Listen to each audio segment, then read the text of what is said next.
Hello and welcome to this edition of Business Africa with me, Ronald Kato. Coming up on this episode, trade in the East African community suffers due to COVID-19 and politics. The lack of a common policy on the pandemic has rattled supply chains and left businesses counting losses.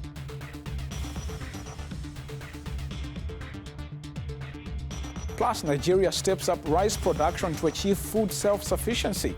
The country closed borders with its neighbors in 2019 to protect domestic food production, but can it grow enough to feed 200 million people? And it is now cheaper and hassle-free to buy and pay for goods and services traded in Africa, thanks to the launch of a settlement system that eliminates the use of third-party currencies. Perhaps will save Africa $5 billion in transaction costs. The details coming up shortly. Thank you for joining us. So the East African community on paper has achieved full economic integration. The bloc is a customs union and a common market. The region, though, is beset by all manner of trade wars and uncoordinated policy making, the lack of a common response to COVID-19 being one of them. The East African Community, an economic bloc of 6 countries, has been ranked by the African Union as the most integrated of all Africa's trade blocs. But the region has struggled to craft a common policy on COVID-19, victimizing trade as a result. The adoption of a testing requirement for all truck drivers entering Uganda from Kenya has led to a strike and a fuel shortage in Uganda. It has rattled supply chains and caused businesses millions in losses. Most of East Africa's imports pass through Kenya's port of Mombasa and must go through Uganda to reach South Sudan, Rwanda and Burundi. Each member of the bloc has adopted unique pandemic regulations. While Tanzania, Burundi and South Sudan have been less strict, Uganda and Rwanda's rules have been seen as punitive for trade. Before COVID-19, it had taken cargo around 3.5 days to be transported from Mombasa to Kampala, 7 days to Kigali, 10 days to the DRC and 14 days to South Sudan. The virus more than doubled the length of time taken to transport goods, as well as the cost, according to the Shippers Council of Eastern Africa. Political tensions between some member states have also derailed the operationalization of the region Common Market Protocol.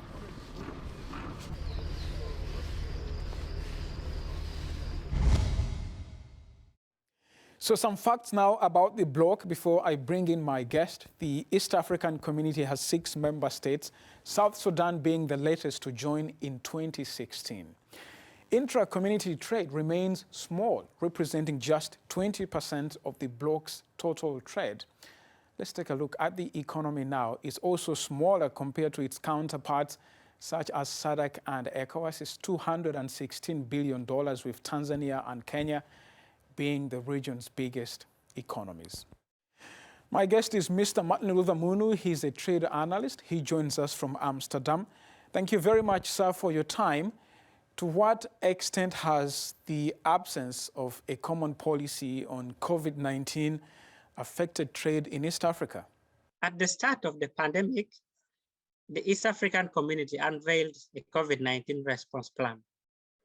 And this response plan was to coordinate information sharing to ensure that trade is not disrupted, to promote all the measures that countries put in place to share with each other, to share with the traders so that they are aware. And these measures was within the spirit of non-disruption of trade as much as possible. But like I said, the measures put in place to tackle or to mitigate the effects of the spread of COVID-19 took precedence over all these measures. So what would need to happen in this case is not something new. The countries simply need to go back to this COVID-19 response plan and implement it in line with their commitments to the Common Market Protocol, for instance, to the Customs Union, and all the protocols related to regional integration. Talk about the constraints and other non-tariff barriers that exist despite the bloc being a common market. Are countries prioritizing national interest over integration? And the biggest issue here now is managing the winners and losers of trade liberalization. And this is where the political economy issues come into play. So managing this requires these countries to decide whether they want to promote really regional integration, like as evidently put in the agreements, or whether they want to draw back on some of their commitments. But we should also be mindful of the fact that even these commitments have some leeways for countries to restrict trade. The political economy issues here are basically related to issues to do with, for instance, trade in sugar, trade in poultry products. You could see last year, Uganda and Kenya were having a trade, what is some people in the media like calling a trade war. But an effective East African trade policy can be able to take care of all those. But it requires a lot of negotiations and a lot of goodwill, which comes from even at the top, at the very top. So political commitment is key in all this process. A process is underway, Martin, to admit the Democratic Republic of Congo as the 7th member of the bloc. It's tempting. Congo is 90 million people, but is the bloc expanding too soon and too fast? Well, the community itself acts or works in line with the Abuja Treaty, the Abuja Treaty of 1991, whose overarching goal was an African economic community at the continental level. So bringing in the DRC into EAC might look that it is that the community is expanding too soon, but the traders themselves, the business communities, actually expanded much sooner than the community itself in terms of trading with the EAC. Uganda's trade with the EAC, with the DRC, is already has been on the increase, and it even became more important to Uganda when war broke out in South Sudan over, I could say, 10 years ago. So the Congolese market is important to Uganda. There are also Kenyan traders that move through Uganda and trade to Kenya and trade with the DRC. And so promoting the trade interests of EAC members is much easier if DRC is a member of the EAC than when it is not. Now, millions of people in Nigeria are food insecure. Africa's most populous country still doesn't produce enough to feed everyone. In Abuja, the government is trying to demonstrate that increasing domestic rice production can help it achieve food and nutrition self-reliance. Nigeria has launched the largest rice pyramid in the world. This comes as the Rice Farmers Association of Nigeria, in partnership with Abuja Chamber of Commerce and Industry, plan to move the rice revolution in Nigeria forward. The project is a pointer to the gains of the Nigerian government's Anchor Borrowers Program, ABP. What Anchor Borrowers Scheme means is providing the equipment. Anchor Borrowers scheme with the rice farmers does not give them money. They give them the equipment. The rice farmers pay back the loan through the rice itself, the paddy rice.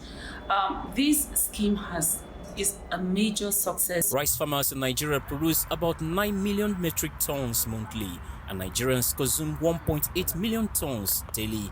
The farmers say with the support of the Central Bank of Nigeria through the Anchor Borrower Scheme, they have been able to hit their target for production. Feeding itself from 2015 to date, and most of the African countries, our neighboring African countries, are even buying from us. Rice, a commodity, is the third most consumed food in Nigeria after cassava and maize, but its consumption far exceeds its production. Michael Dibia, Africanews, Abuja, Nigeria. So did you know that 80% of intra-African transactions are settled outside the continent? The use of third-party currencies in intra-African trade has been costing the continent $5 billion every year and curtailed the progress of the continental free trade area. The absence of an efficient payment system was one of the major issues impeding the pace of the African continental free trade area, the world's largest trading and economic bloc. The varying financial systems and over 40 currencies on the continent have slowed down, even stopped trade sometimes. The Pan-African Payment and Settlement System provides a superhighway for intra-African payments. Put simply, a chocolate producer in South Africa can now buy and pay for cocoa beans from Ghana without needing a third-party currency. At least $5 billion is lost every year in transaction costs as African countries trade with each other. The platform, which is backed by the Afrexim Bank, has been successfully piloted in 6 countries, which make up the West African Economic Monetary Union. PABS aims to make intra-African trade more attractive, improve liquidity in the stock exchange, and support the continent's economic integration. And that wraps up this episode of Business Africa. I am Ronald Kato. The news is next on Africa News and at africanews.com. Bye for now, and I'll see you on the next episode of Business Africa.